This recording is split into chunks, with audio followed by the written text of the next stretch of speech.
Can you guess these TV shows by their theme songs?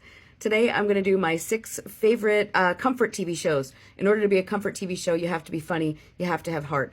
We all love The Office, we all love Friends. These are a little bit more off the beaten path and some of my favorite shows ever, not just of comfort TV shows. So let's get into it.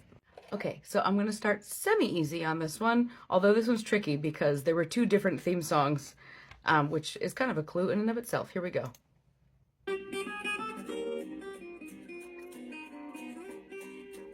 So this was only the theme song in season 1, and then the show changed, and I'll play the other theme song for you now, which will make it a little easier. This is the theme song that came in on season 2 that was for the rest of the time.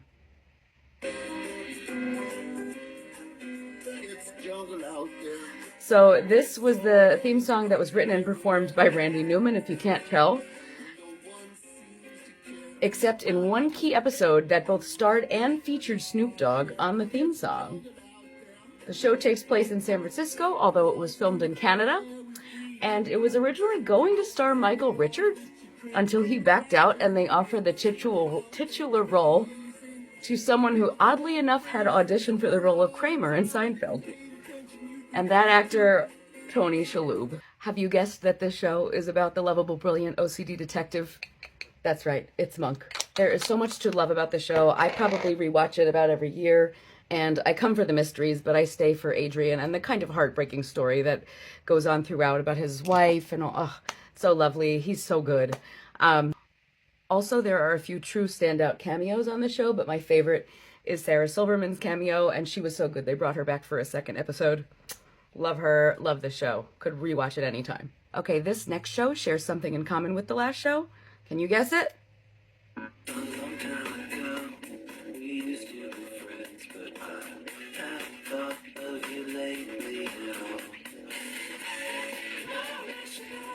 Okay, this is another detective show that features still one of my favorite TV romances, but could also be argued to have the best father-daughter banter and relationship ever in the history of television.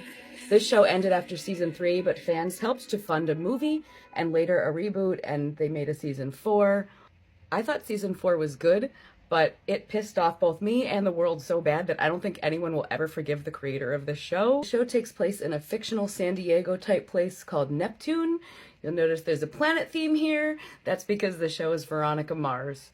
I can rewatch this show anytime. I actually briefly toyed with the notion of making a podcast about this show with my BFF, and we actually recorded episode 1. It never went anywhere, but I could talk about the show forever. There are standout performances, especially from Ryan Hansen, who was only ever supposed to be in 1 episode and have 1 line, but he was so great he remained forever and even got a short-lived internet spin-off series. I love that Ryan Hansen and Kristen Bell are still such close friends. That makes me so happy. There's just also so many amazing cameos on this show. Tessa Thompson, although hers is not a cameo, she's in it for a while.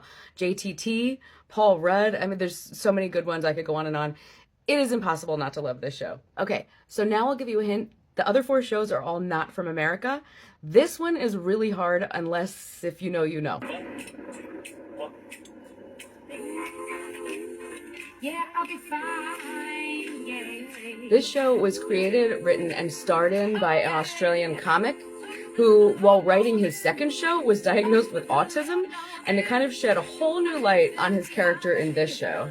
I've never watched a show that was both this extremely laugh-out-loud funny and also this guttingly sad. Holy crap. I mean, just to give you an idea, Hannah Gatsby was also in this show. I think she might have done some writing for it, but I'm not 100% sure. But if you know anything about her, you know that she's both hysterically funny and also guttingly sad herself, so it kind of makes sense. The comic that created the show is Josh Thomas, and the show is Please Like Me. I could probably watch this show like once a month for the rest of my life.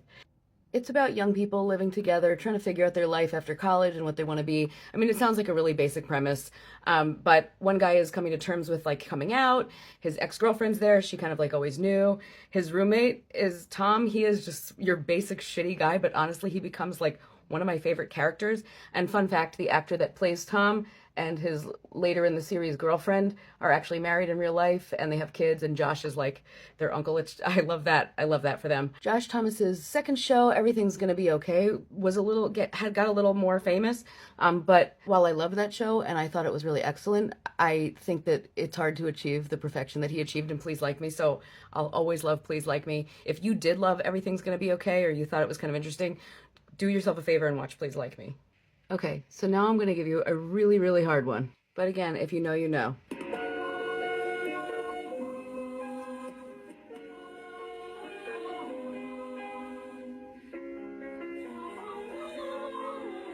This show is also Australian, created, written, and starred in by an Australian comic.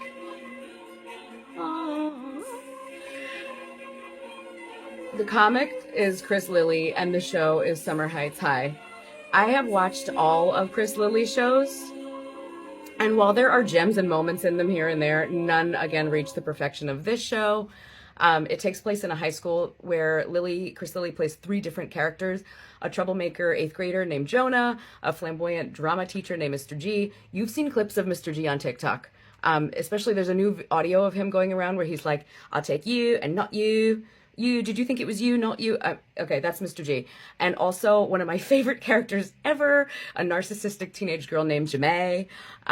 Everyone else in this show is played by an actual teenager or a regular adult in the case of the teachers in the school. And while it certainly can now be seen as slightly problematic, he does wear like Polly face. He plays Jonah, who's like Polynesian. That's just one issue.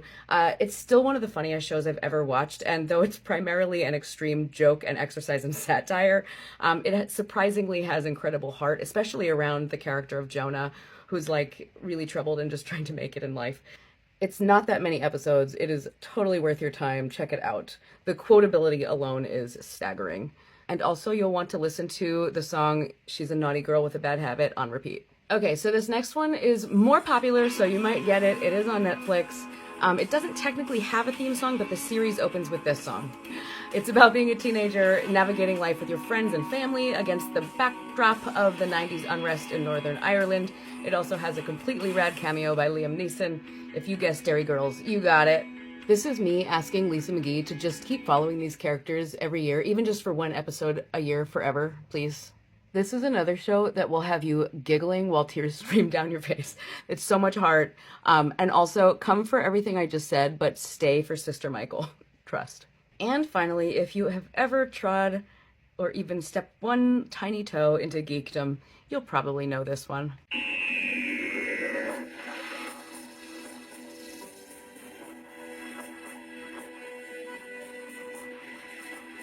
Okay, so you probably know what this is. I haven't watched much of the old series, but I have been an avid watcher since Chris Eccleston donned his black leather jacket and Billie Piper waltzed into our lives, only to fully break our hearts at the end of the following season. Yes, it is Doctor Who. And while David Tennant will always be the GOAT to me, in fact, that's him up there, and you can see playing Hamlet, I have genuinely loved all of the other Doctors. Eccleston, yes, obviously. Okay, let me turn that off because now it's loud. Okay, Matt Smith. Okay, I was so depressed when David Tennant left. I thought I would never love a Doctor again, but Matt Smith was an immediate yes. And if you know Matt Smith, you know. Peter Capaldi was probably my least favorite, but even he was empirically great. And Jodie Whittaker, if you have anything to say about Jodie Whittaker that isn't positive, I don't want to hear it. She was fantastic. I feel like they kind of tried while she was the Doctor to make the episodes like more woke and more like full of emotion. I mean, for instance, like they do an episode where she's like on the bus with Rosa Parks. I actually like bawled my eyes out in that episode. But I think that people weren't like super happy with like the woke themes in that season. And that's not her fault. And I was there for it. But that wasn't her fault. She was great. I cannot tell you how I cannot wait for Ncuti Gatwa. If you have watched Sex Education, then you know. I can't wait for him. I'm so excited for that to premiere. My favorite companion, other than Rose, of course, is Catherine Tate as Donna, no question. The Adipose episode with Catherine Tate and David Tennant is probably the funniest episode ever. All right, well, that's the look. I hope that you enjoyed this. Did you get them all? Let me know what your favorite comfort shows are because I'm always looking for a new one. All right, I'll see you next time. Bye.